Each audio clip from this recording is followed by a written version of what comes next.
Our firm routinely handles litigation, lawsuits in the state courts, the federal courts, and even administrative courts, meaning courts that are part of administrative agencies.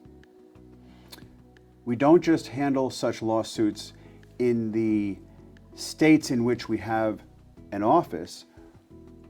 We are able to go to other states and handle lawsuits there with permission of the court. The name for that is pro hac vice.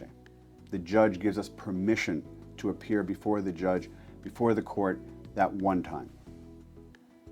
The fact is that our firm has developed a focus in complex commercial litigation that we feel translates well between the different levels of courts and the different jurisdictions.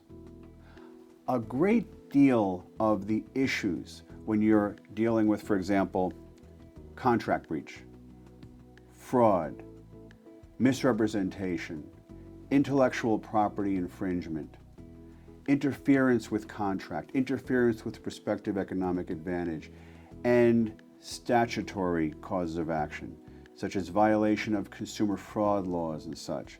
A lot of that has broad application across the board.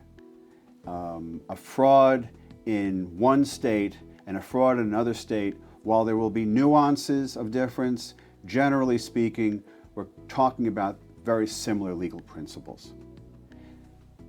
The way that we approach litigation is that we try to do everything possible to prepare the case for trial. We're not in it to settle the case. We're not in it to give up on the client's case. We believe in the client's case or we wouldn't have taken it. And so we're ready to go. And while I wouldn't say we're over the top, I wouldn't say that we're hostile, I wouldn't say that we're angry in the way that we approach litigation. What I would say is that we're assertive.